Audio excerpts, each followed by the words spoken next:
반갑습니다. 유태인 목사입니다. 오늘은 주 안에서라는 제목으로 빌립보서 3장, 4장 말씀을 함께 나누도록 하겠습니다.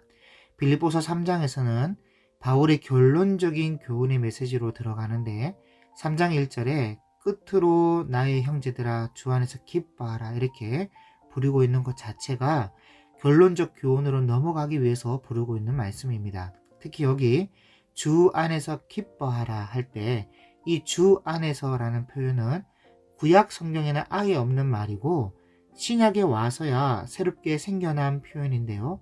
특히 주 안에서, 예수 안에서, 그리스도 안에서 같은 말이 바울 서신에 참 많이 나오고 있습니다. 그래서 주 안에 있다, 그리스도 안에 있다라는 말이 무슨 말인가에 대한 개념 정리를 잘 해놓을 필요가 있는데요. 안에 있다 하는 개념을 잘 정리해 놓으면 신약 성경과 바울 서신을 이해하는 데 큰 도움이 되리라 생각합니다. 그래서 그리스도 안에 있다라는 무슨 말이냐면 예수님께서 요한복음 15장 10절에 이런 말씀을 하셨습니다. 내가 아버지의 계명을 지켜 그의 사랑 안에 거하는 것 같이 너희도 내 계명을 지키면 내 사랑 안에 거하리라. 그렇게 말씀하셨어요. 그러니까 쉽게 말해서 예수님 안에 거한다는 말은 예수님의 계명을 지킨다는 것이고, 그럼 예수님의 계명이 뭐냐면 그 계명은 서로 사랑하라 입니다. 새 계명을 주노니 서로 사랑하라. 하나님을 사랑하고 이웃을 사랑하고 서로 사랑하고, 어느 때나 하나님을 본 사람은 없지만 우리가 서로 사랑하면 하나님이 우리 안에 거하시고 우리도 하나님 안에 거하게 된다. 그래서 계명을 지키는 것이 곧 예수 그리스도 안에 거하는 것임을 알려주고 있습니다. 그래서 빌립보서 3장 1절에 주 안에서 기뻐하라 했을 때 이것이 의미하는 바가 무엇인가 라고 했을 때 예수님의 계명을 지키면서 항상 기뻐하라, 그런 말이 된다는 것이죠. 그래서 1절에 보면 끝으로 나의 형제들아 주 안에서 기뻐하라, 너희에게 같은 말을 쓰는 것이 내게는 수고로움이 없고 너희에게는 안전하니라. 여러분, 여기 바울이 주 안에서 기뻐하라 라는 이 말을 여러 번 말하고 있다라고 하는데, 왜 여러 번 말하고 있냐면 통계적으로 그래요. 한 번 들어서는 교육이 되지 않고 적어도 10번은 들어야 그 중요성을 알고 기억한다고 합니다. 머리 좋은 사람, 지각 있는 사람은 3번만 들어도 되는데 일반적으로는 10번은 들어야 교육이 된다고 합니다. 그래서 바울도 같은 말을 쓰는 것이 내게는 수고로움이 없고 너희에게는 안전하니라. 그렇기 때문에 말씀은 자주 들어야 합니다. 여러분, 제가 학교 교사들을 대상으로 사역을 하고 있고 제 아내가 또 교사이다 보니까 드리는 말씀인데, 학교에 보면 공부 잘하는 학생들은 다른 것보다 일단 기본을 잘 지킨다고 합니다. 그게 뭐냐? 수업 시간에 수업을 들을 때 한 번만 들으면 거의 90% 이상 잊어버리고 복습을 해서 2번 정도 들으면 한 50% 정도 기억에 남는다고 해요. 그런데 예습과 복습을 병행해서 3번 들으면 90% 이상 남고, 시간이 지나서 한 3개월 안으로 한 번 더 보게 되면 99% 기억에 남는다고 합니다. 그러니까 기본이 3번에서 4번인 것이죠. 그걸 잘 지켰을 때 공부를 잘하는 학생이 된다는 것인데, 여러분 마찬가지로 신명기에서 모세가 계속적으로 반복하여 말하는 것이 뭡니까? 너희가 하나님의 계명을 듣고 지켜 행하면 복을 받는다라는 말인데, 그 말을 계속하여 반복하는 이유가 무엇이냐? 기억하여 잊지 않도록 하기 위해서 하는 말씀입니다. 신신당부의 신자를 쓰면서 신명기에. 그래서 사도 바울도 같은 말을 쓰는 것이 내게는 수고로움이 없고 너희에게는 안전하니라. 그래서 2절 개들을 삼가고 행악하는 자들을 삼가고 몸을 상해하는 일을 삼가라. 여러분, 여기 개들을 삼가라 라고 하는데 개들이 누구일까요? 개들이라고 표현할 정도의 어떤 사람들이 있다는 것인데 이들이 누구일까요? 이건 여러분 사도 바울뿐만 아니라 사도 베드로도 유대의 속담을 가지고 와서 어떤 사람들을 두고 개로 표현하고 있고, 또 여러분 예수님도 거룩한 것을 개에게 주지 말고 너희 진주를 돼지 앞에 던지지 말라 그랬던 적이 있습니다. 그러니까 사도 바울도 사도 베드로도 예수님도 어떤 사람들을 두고 개다, 돼지다 그렇게 표현하고 있는데 이들이 누구냐면 바로 잘못한 것을 또 되풀이하고 잘못한 것을 또 되풀이하면서 전혀 교육이 되지 않는 사람, 그 사람을 두고 개라고 표현하고 있습니다. 왜냐하면 개의 속성 중에 하나가 토한 것을 도려먹는 습성이 있거든요. 그래서 사도 베드로가 참된 속담에 이르기를 개가 그 토하였던 것에 돌아가고 돼지가 씻었다가 더러운 구덩이에 도로 누웠다 하는 말이 그들에게 응하였도다. 그들에게. 그렇게 말하고 있는 겁니다. 그래서 2절을 계속 보시면 개들을 삼가고 행악하는 자들을 삼가고 몸을 상해하는 일을 삼가라. 하나님의 성령으로 봉사하며 그리스도 예수로 자랑하고 육체를 신뢰하지 아니하는 우리가 곧 할례파라. 여러분 여기 3절 끝에 육체를 신뢰하지 아니하는 우리가 곧 할례파라 이렇게 말하고 있는데 이 할례파라라는 말 때문에 예전 구 번역에서는 2절 끝에 몸을 상해하는 일을 삼가라 하는 말씀을 손 할례파를 삼가라 그렇게 번역을 했거든요. 그런데 지금 우리 개역개정 번역이 옳은 번역입니다. 옳은 번역인데 바울이 지금 하고 있는 이 말의 의미는 남자의 생식기 끝을 할례죠. 이 생식기 끝을 조금 벤 것으로 진짜 할례파가 되는 것이 아니라 우리 육체를 신뢰하지 아니하는 우리. 다시 말하면 그리스도와 함께 십자가에서 완전히 죽어버린 우리가 진짜 할례파다. 그런 말을 하고 있는 거예요. 그러나 나도 육체를 신뢰할 만하며 만일 누구든지 다른 이가 육체를 신뢰할 것이 있는 줄로 생각하면 나는 더욱 그러하리니. 자, 그러니까 외적인 조건으로 말한다면요. 사도 바울은 더욱 육체를 신뢰할 만한 사람이다. 그 말을 하고 있는 것인데 그 이유가 나는 8일 만에 할례를 받고 율법대로 정상적인 육체의 할례를 받은 사람이다. 그리고 이스라엘의 족속이요 베냐민 지파요. 여기 왜 베냐민 지파임을 또 말하고 있느냐.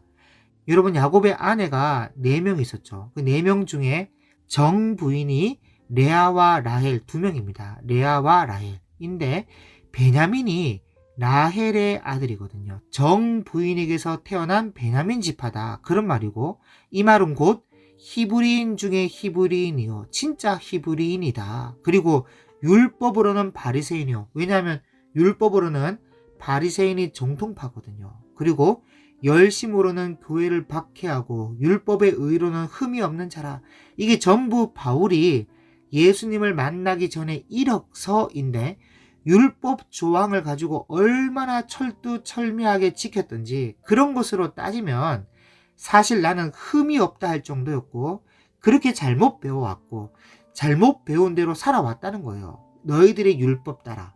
그래서 교회를 박해하거나 지나친 열심으로 사람을 죽이기도 했는데 나중에 디모데전서를 기록할 때 자신을 두고 하는 말이 내가 전에는 비방자요 박해자요 폭행자였으나 도리어 긍휼을 입은 것은 내가 믿지 아니할 때에 모르고 알지 못하고 행하였음이라. 그때는 진짜 몰랐을 때 행한 일이고 잘못 배워왔고 진리를 몰랐으니까 그렇게 행한 것이다. 그러나 7절에 그러나 무엇이든지 내게 유익하던 것을 내가 그리스도를 위하여 다 해로 여길 뿐더러 또한 모든 것을 해로 여김은 내 주 그리스도 예수를 아는 지식이 가장 고상하기 때문이라. 내가 그를 위하여 모든 것을 잃어버리고 배설물로 여김은 그리스도를 얻고. 그러니까 예수님을 알고 나니까 그 육체에 자랑할 만한 것들, 유대인들이 사랑하여 자랑하는 것들 있죠. 그 모든 것이 아무것도 아니더라. 무슨 학벌이나 학위나 특히 사도 바울은 가말리엘 문화의 우등생이었는데 그런 것들이 그리스도를 아는 지식 앞에서는 그저 초등학문에 속하는 것들이고 다 잃어버려도 아깝지 않으며 오히려 내게는 배설물처럼 여겨진다. 뭐 히브리인의 히브리, 뭐 베냐민 지파, 바리새인 뭐 전부 다 배설물로 여겨진다. 그래서 여러분 물론 세상의 학위가 중요하긴 하죠. 중요하긴 하지만 그것들이 곧 그리스도를 아는 지식과 성경을 아는 지식으로 연결되는 건 아닙니다. 머리가 똑똑하다고 해서 성경을 잘 아는 것도 아니고 바르게 아는 것도 아니에요. 그래서 성경을 깨달아 아는 지식은 또 다른 문제예요. 반드시 하나님의 지혜를 구해야 되는 것이고 지식을 구하며 명철을 구하고 지각을 구해야 되는 겁니다. 성경을 읽으면서. 그래서 사도 바울 같은 분도 8절에 그리스도 예수를 아는 지식이 가장 고상하기 때문이라 내가 그를 위하여 모든 것을 잃어버리고 배설물로 여김은 그리스도를 얻고 그 안에서 발견되려 함이니. 그러니까 노력 없이 아무것도 이룰 수가 없어요. 바울도 지금까지 자기가 알고 있던 모든 율법의 지식을 배설물로 여김같이 여겨서라도 잘못 알고 있는 것들을 다 비워내려고 노력을 했고, 그렇지 않으면 참된 진리를 채울 수가 없으니까 비우려고 노력을 했고, 그리스도를 얻고 그리스도 안에서 발견되기 위해서 노력했다는 겁니다. 왜냐하면 가장 가치 있는 것이기 때문에 그리스도를 알고 그것을 발견하는 것이. 그래서 그 안에서 발견되려 함이니 내가 가진 의는 율법에서 난 것이 아니요 오직 그리스도를 믿음으로 말미암은 것이니 곧 믿음으로 하나님께로부터 난 의라. 최고의 가치죠 이게. 여기 믿음으로 하나님께로부터 난 의라 하는데, 여러분 만약에 예수님의 외모가요 생김새가 박보검이나 송중기 같이 잘생겨서 누가 봐도 멋있어서 나 예수님 좋아, 나 예수님 믿을래 이렇게 한다거나, 아니면 예수님이 바리새인들 사이에서 존경을 받는 랍비가 되어서 서기관과 율법학자들이 다 예수님의 제자로 들어가고 예수님께 배우겠다 줄을 서고 그랬다면 예수님도 세상에서 최고의 인기를 누렸을 것이고 누구나 나도 예수님을 믿어보겠다, 예수님께 배워보겠다 하면서 믿는다라는 믿음이라는 이 말을 쉽게 했을 거예요. 그런데 사실은 그렇지가 않거든요.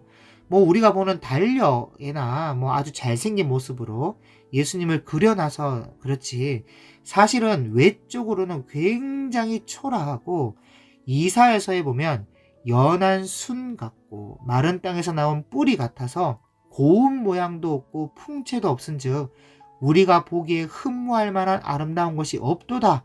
그만큼 죄송하지만 못생겼어요. 아마도 일부러 그렇게 태어나신 것 같은데 외모로 자신을 평가하고 따르지 못하도록 일부러 그렇게 태어나신 것 같고, 또 예수님의 주변 친구들을 보면 뭐 바리새인, 뭐 서기관, 대제사장, 그럼 얼마나 좋아요. 그런데 바리새인이 아니라 세리와 창녀들과 친구고 또 제자라고 받은 사람들을 보니까 최하층에서 근근히 하루 먹고 사는 어부들이에요. 여러분 뭐 그렇다고 해서 이 어부들이라고 해서 일자 무식한 사람들은 아닙니다. 보통 일자 무식한 사람들을 제자로 삼았다 그렇게 말을 하는 분들이 있는데 그건 잘못된 표현이고 배울 기회가 없었던 것이지 무식한 건 아니에요. 여러분 사도 요한이 성경을 쓴 것 보세요. 또 사도 베드로가 헬라어로 베드로 전후서를 쓴 것 보세요. 그래서 무식한 것은 아닌데 사회 통념적으로 배우지 못한 사람이라는 인식이 있으니까 무식하다고 말을 하는데 이해는 합니다. 그 말이. 그런데 중요한 것은 예수님은 여러분 그 하나님의 일을 위해서, 특히 이 지식을 통해 진리를 전하는 사역을 위해서는 최소한 배우면 잘할 수 있는 사람으로 뽑아서 쓰시지 아무나 부르지 않습니다. 여러분 제 말이 사실이에요. 그래서 예수님이 이들을 불러서 제자로 삼았다는 것은 복음의 관점에선 참 잘한 것이지만 사회 통념적으로 볼 때 일반적으로 그 제자라는 자리가 그렇게 사모되지 않았어요. 그들에게. 여러분 보통 그 사람을 알려면 그 사람의 친구를 보라고 말하지 않습니까? 그래서 예수님의 주변을 보면 예수님을 믿을 만한 건덕지가 하나도 보이지 않아요. 그래서 외적으로 볼 때 아무것도 내놓을 것이 없는 분위기에 그 당시 권력층에 있는 사람들이 마음 놓고 때려 죽인 거 아닙니까? 그렇기 때문에 예수님을 하나님의 아들로 믿는다는 것은 일반적인 상식으로 믿을 수 있는 것이 아니에요. 그런데 이런 예수님을 하나님의 아들로 믿는다? 그건 믿음이 하나님이 주신 선물이기 때문이고, 바울은 하나님께로 난 의다, 이게. 하나님께로 난 의라는 거예요, 이게. 그리고 그런 의를 바울이 자랑하고 있는 것이지, 내가 뭐 가말리알 문화였다든지 율법의 의로 흠이 없는 자였다든지 그런 것으로 내가 자랑 삼지 않는다는 거예요. 그런 의의를 자랑한다. 그래서 10절에 내가 그리스도와 그 부활의 권능과 그 고난의 참여함을 알고자 하여 그의 죽으심을 본받아 어떻게 해서든지 죽은 자 가운데서 부활에 이르려 하노니. 여러분, 이게 무슨 말이냐면 바울의 마음 자세를 지금 말하고 있는 것인데, 바울은 뭐든지 다 예수님을 따라하고 싶은 거예요. 죽는 것도 예수님처럼, 사는 것도 예수님처럼. 그래서 내가 예수님 부활에 참여하려면 예수님 안에서 예수님처럼 죽어야 예수님처럼 부활하지 않겠나, 그런 생각을 가지고 살고 있다는 거예요. 그래서 사는 것도 유익하고 죽는 것도 유익하다. 그런데 12절에 내가 이미 얻었다 함도 아니요 온전히 이루었다 함도 아니라 오직 내가 그리스도 예수께 잡힌 바 된 그것을 잡으려고 달려가노라. 자, 그러니까 바울의 마음은 물론 예수님 따라 죽고 예수님 따라 살고 싶지만 지금 그런 것을 신경 쓸 상황이 아니라 그저 계속 앞을 향해 달려갈 뿐이다. 주어진 상황에 주어진 일에 최선을 다하며 특히 뒤에 있는 일은 잊어버리고 앞을 향해 달려가겠다는 것인데, 이러면 13절 형제들아 나는 아직 내가 잡은 줄로 여기지 아니하고 오직 한 일, 즉 뒤에 있는 것은 잊어버리고 앞에 있는 것을 잡으려고 표대를 향하여 그리스도 예수 안에서 하나님이 위에서 부르신 부름의 상을 위하여 달려가노라. 여러분, 뒤에 있는 일은 잊어버리고 앞에 있는 것을 잡으려고 표대를 향해 달려간다. 여러분, 바울이 지금 얼마나 억울한 감옥 생활을 하고 있습니까? 제가 빌립보서 배경에 대해 영상을 남겨드릴 때 그때 말씀드렸던 것처럼 정말 억울하게 감옥에 갇혔고 또 언제 나가게 될지 모르는 상황입니다. 그래서 현재 자신의 처지를 보고 한탄하고 좌절하거나 또 억울하게 갇히게 된 지나간 일들을 자꾸 회상하면서 후회할 수도 있는데 바울은 그렇게 하지 않았어요. 여러분, 그러면 사람이 발전할 수 없고 앞으로 나갈 수가 없습니다. 앞으로. 그래서 우리도 혹 억울한 일을 당하거나 아님 나의 실수로 일을 그르치거나 했을 때 돌이켜봐서 고쳐야 되겠다. 앞으로 실수하지 않아야 되겠다. 그렇게 수정이 딱 끝나면 더 이상 생각하면 안 됩니다. 그걸로 다 잊어야 돼요. 그래야 내일을 살아갈 수 있습니다. 그래서 15절에 그러므로 누구든지 우리 온전히 이룬 자들은 이렇게 생각할지니 만일 어떤 일에 너희가 달리 생각하면 하나님이 이것도 너희에게 나타내시리라. 오직 우리가 어디까지 이르렀든지 그대로 행할 것이라. 여러분, 이 말의 의미는 이 빌립보 교회의 상황을 좀 알아야 바르게 이해할 수 있는 내용인데, 지금 빌립보 교회가 서로 싸운다고 믿음의 전진을 멈췄단 말이에요. 그리고 싸우는 것도 그 싸우는 내용을 보면 지난날에 잘못한 것을 가지고 싸우는데, 에바브로디도 목사님이 지금부터 좀 잘해보려고 아무리 노력해도 안 됩니다. 이게 지난날에 그 잘못한 것을 가지고 와서 자꾸 꺼집어 와서 오늘을 망치고 있어. 오늘은. 그래서 바울이 과거 때문에 오늘을 망치고 미래를 망치는 것은 미련하고 어리석은 일임을 자신의 복음을 향한 그런 마음의 자세, 앞을 향해 달려가고 표대를 향해 달려가는 그 마음의 자세를 가지고 이야기를 하고 있는 겁니다. 여러분, 이해되시죠? 그래서 바울이 우리 함께 하나님이 위에서 부르신 부름의 상을 위해 달려가자. 표대를 향해 달려가자. 자꾸 그 지난날의 일들을 생각하지 말고 전진하여 나가자. 그렇게 말하고 있는 겁니다. 여러분, 앞을 향해 전진해 나가야 과거를 생각할 겨를이 없어요. 그래서 17절에 형제들아 너희는 함께 나를 본받으라. 좀 나와 같은 생각을 가지고 내 마음과 같이 앞을 향해서 복음을 위해 나아가자. 나를 좀 본받으라. 여러분, 바울이 얼마나 자신이 있으면, 특히 그가 복음을 대하는 평소의 자세가 얼마나 확신이 있으면 이렇게까지 말하겠습니까? 저는 정말 이런 말이, 제가 목사이고 성소 유니온의 사역자이지만 단 한 번도 이런 말을 해본 적이 없습니다. 그저 네, 저도 바울을 본받아 보겠습니다. 그렇게밖에 말을 못 해봤어요. 그런데 이게 옳은 게 아니죠. 제가 목사가 아니라면 모르겠지만 목사가 되어서 복음과 말씀을 대하는 태도나 진리를 발견해내는 지각이나 뭔가 하나 정도는요 내세울 것이 있어야 하는데, 그래야 목사라고 할 수 있는데 별로 없다는 것이 늘 제 마음에 걸립니다. 그래서 17절에 형제들아 너희는 함께 나를 본받으라. 그리고 너희가 우리를 본받은 것처럼 그와 같이 행하는 자들을 눈여겨보라. 교회 교육자들을 눈여겨보시고 주변의 사역자들을 눈여겨보시고 기도해 주시고, 특히 누구를? 예수님을 본받고 바울을 본받아 성도들에게 본이 되려고 노력하는 그 자세를 눈여겨보셔서 기도해 주시기 바랍니다. 모름지기 교회 교육자와 장로님, 권사님 같은 이 중직자들은 양의 무리의 본이 되어야 하는 것이 마땅합니다. 복음에 합당한 아름다운 열매로 유익을 끼쳐야 하는 것이 마땅하다는 거예요. 그것이 바울이 예수 그리스도를 본받은 것처럼 너희도 나를 본받으라 라는 것이고, 바울을 본받아 또 다른 사람들에게 본보기가 되어주는 선한 영향력이에요. 지금 감옥에서도 이렇게 노력하고 있지 않습니까, 바울이?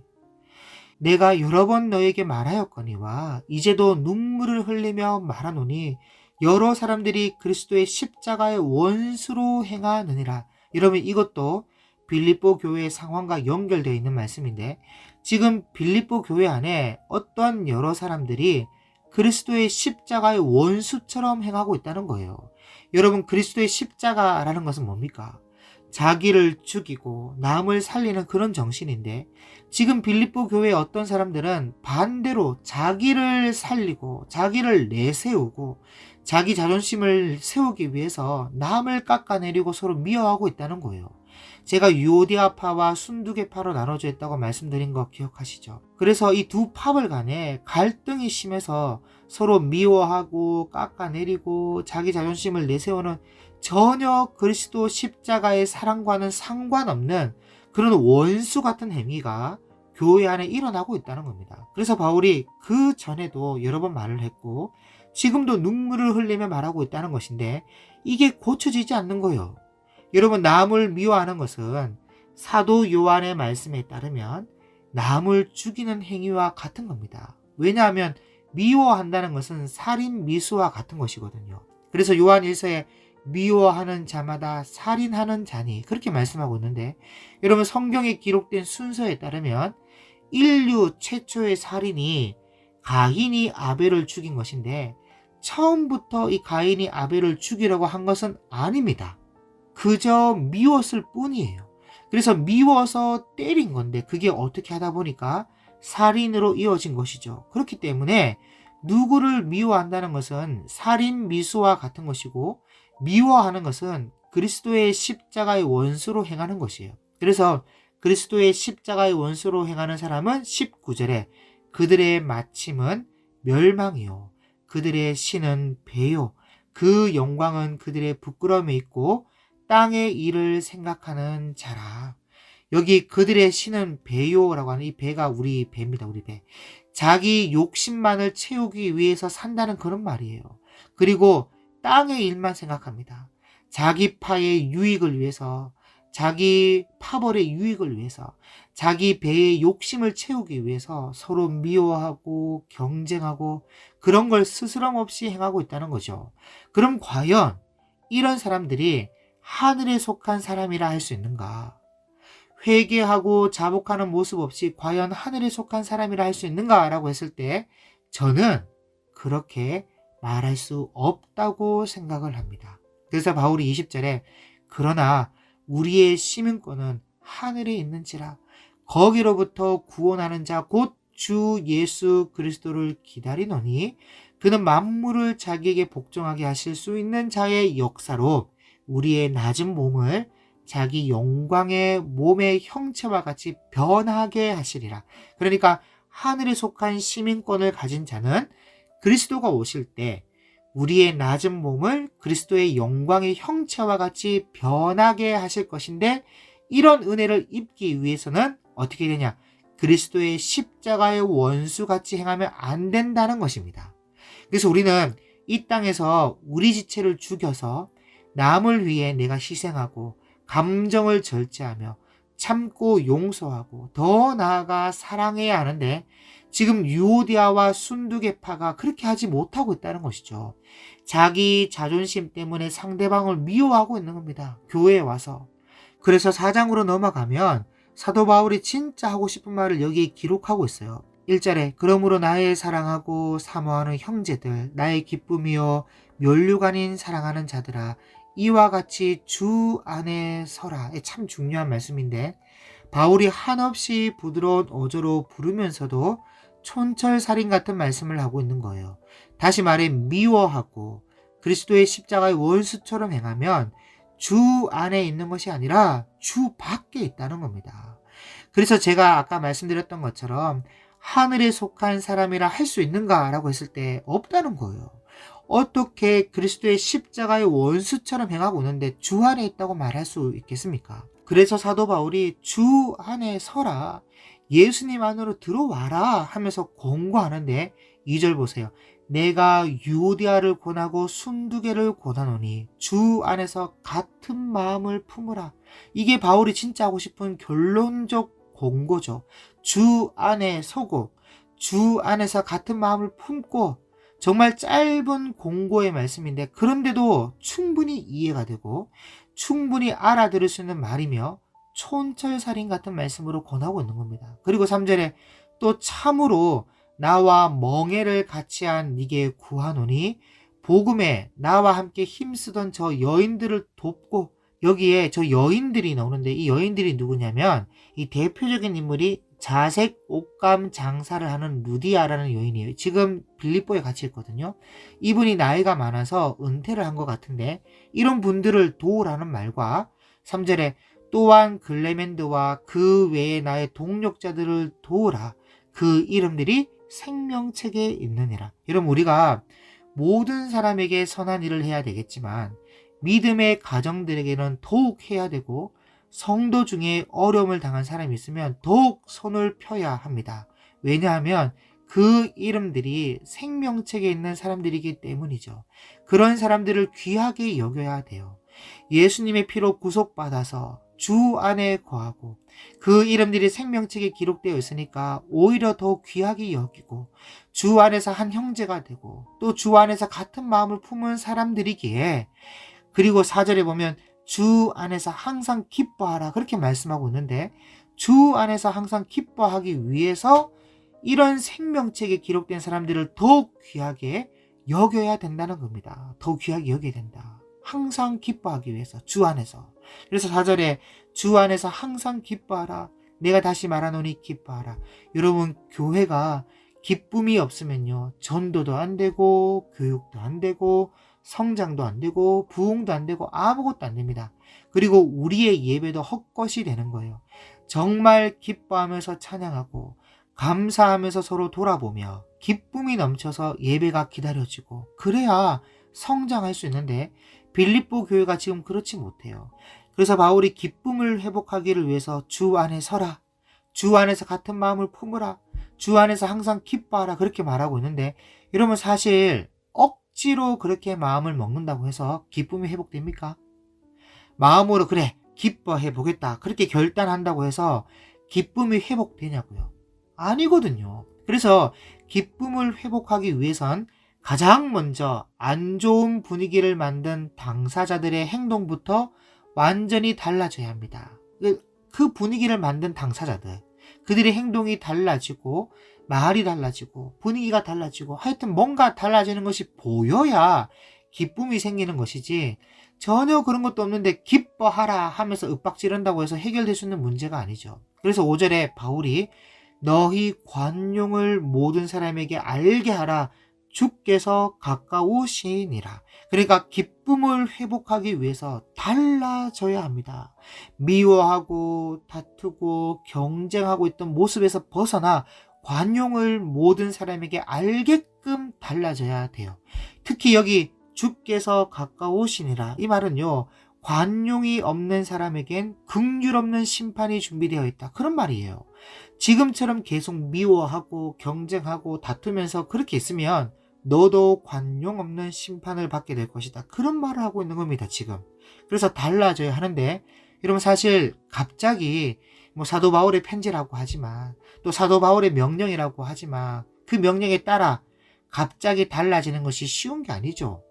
지금까지 오랜 시간 계속 미워하던 상대방을 갑자기 사랑해야 되고 갑자기 서로 관용을 베풀어야 되고 무엇보다 주 안에 서고 주 안에서 같은 마음을 품고 주 안에서 항상 기뻐한다. 여러분 이게 쉽지가 않죠. 아니 쉽지가 않은 것을 떠나 거의 불가능에 가깝지 않습니까?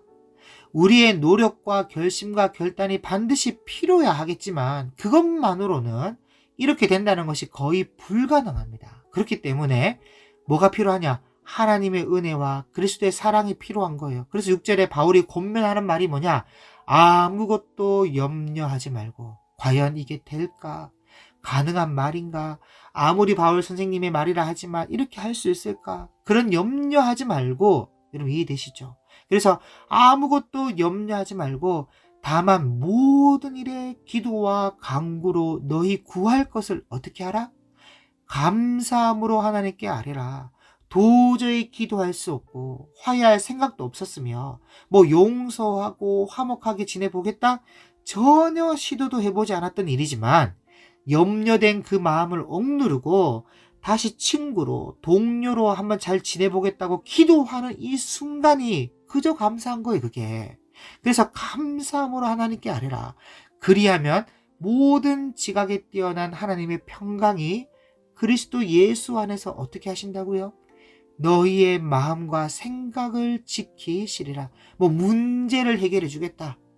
기도하여 구한 것을 다 응답해 주겠다. 그런 말이 아니라 문제는 아직 그대로 있어요. 관용을 베풀면서 화해하고 서로 사랑하는 관계가 된 것이 아닙니다. 아직 문제가 그대로 터져 있는 상태이지만 아무것도 염려하지 말고 다만 모든 일의 기도와 간구로 감사함으로 하나님께 아뢰면 두려워하거나 무서워하거나 부끄러워하거나 하여튼 문제 해결에 아무 도움도 되지 않는 그런 생각과 감정들이 하나님의 평강으로 바꿔주시고 우리의 마음과 생각을 지켜주신다는 거예요. 시도할 수 있는 힘이 생기는 겁니다. 사실은 대부분의 문제들이 우리 마음으로부터 시작하는 경우가 많고 또 문제 해결에 있어서도 마음을 또 어떻게 먹느냐에 따라 쉽게 해결되는 경우도 많습니다. 그래서 우리가 기도할 때 우리의 마음과 생각을 지켜주옵소서 그런 기도를 해야 된다는 거예요.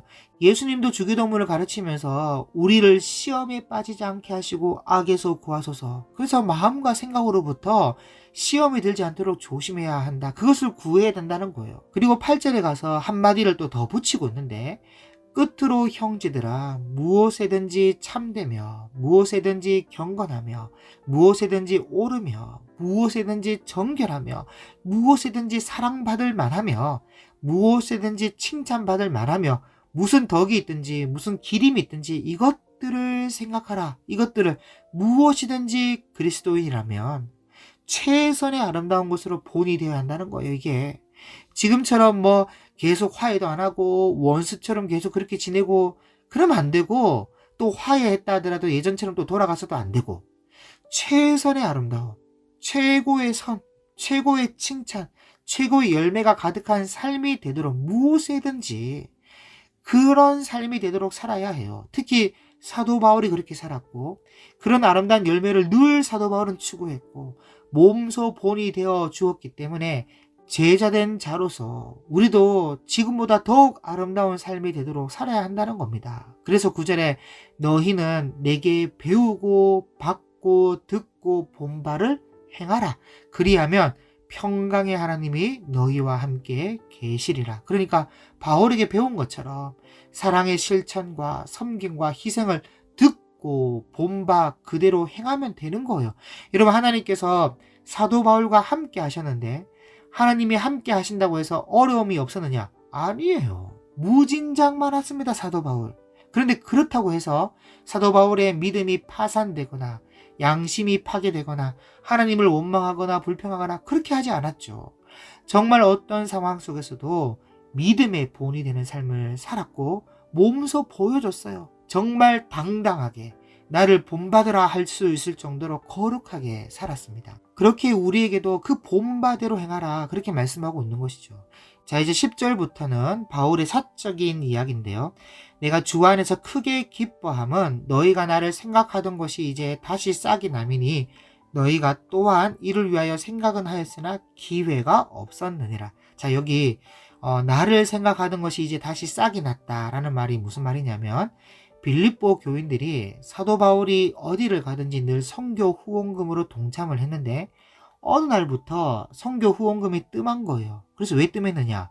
유디아파와 순두개파가 싸우는 바람에 한동안 뜸했거든요. 그런데 바울이 감옥에 갇히게 되었다는 소문을 듣게 되고 또 에바브로디도 이 목사님의 이걸 이용해서 아니 바울 선생님은 복음을 위해서 옥에 갇히기까지 애쓰고 있는데 우리가 이렇게 싸우기만 해서는 되겠나 하고 화해의 목적과 함께 성도들을 설득해서 선교 헌금을 모은 것이거든요. 거기에 대한 이제 감사의 인사를 하는 것이죠. 그러면서 그 선교 헌금, 선교 후원금을 받는 입장에서 또 한마디를 더 하는데 그게 11절에 내가 궁핍함으로 말하는 것이 아니니라. 어떠한 형편이든지 나는 자족하기를 배웠노니 나는 비천에 처할 줄도 알고 풍부에 처할 줄도 알아. 모든 일 곧 배부름과 배고픔과 풍부와 궁핍에도 처할 줄 아는 일체의 비결을 배웠노라.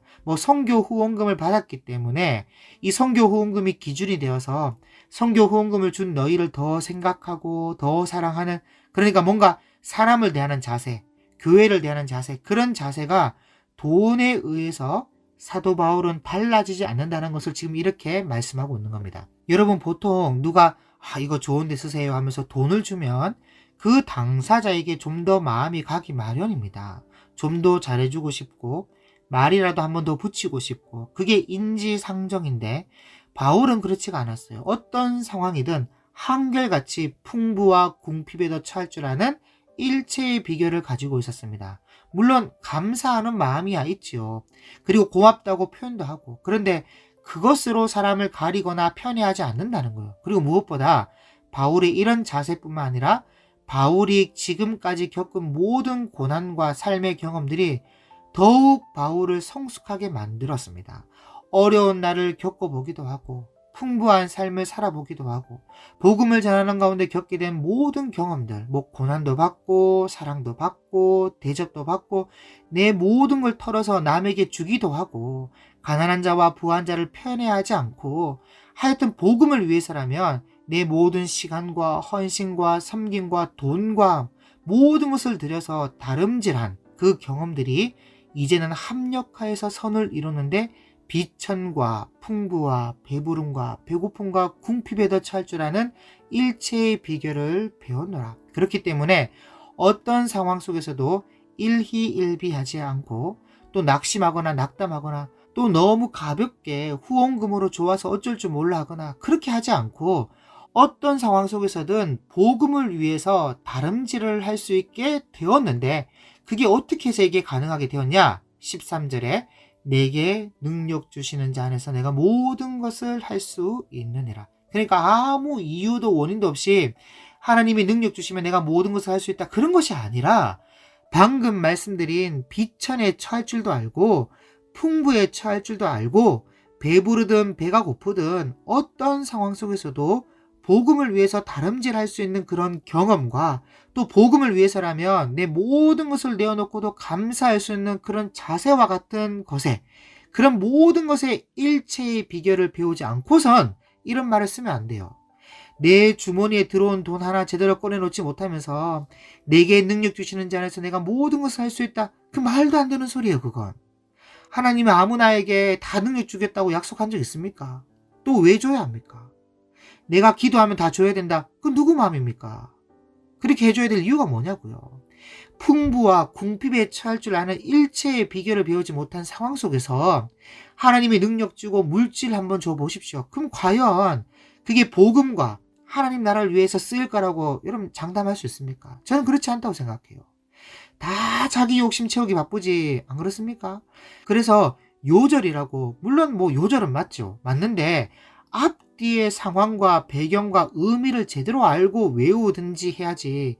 안 그럼 다 내 욕심대로 사용하는 구절이 되는 거예요. 이런 구절들이. 어쨌든 14절에 그러나 너희가 내 괴로움에 함께 참여하였으니 잘하였도다. 잘했죠. 고맙다는 거예요. 고맙다. 연보가 고맙다. 후원금 고맙다. 빌립보 사람들아 너희도 알거니와 복음의 시초에 내가 마게도냐를 떠날 때에 주고받는 내 일에 참여한 교회가 너희 외에 아무도 없었느니라. 자, 그러니까 이 빌립보 교회, 이 교회는요, 바울에게 참 위로가 되는 교회였어요.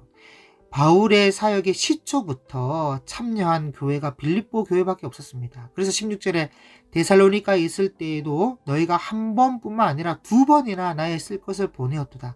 여러분, 데살로니가 교회가 3주입니다. 3주. 새 안식일 만에 세워진 교회인데 이때 두 번이나 그 먼 길을 와서 후원하고 갔다는 거예요. 그래서 바울이 내가 이런 말을 하는 것은 17절에 내가 선물을 구함이 아니요 오직 너희에게 유익하도록 풍성한 열매를 구함이라. 너희에게 그런 열매가 계속적으로 풍성하기를 구한다는 것이죠. 그러면서 18절에 내게는 모든 것이 있고 또 풍부한지라.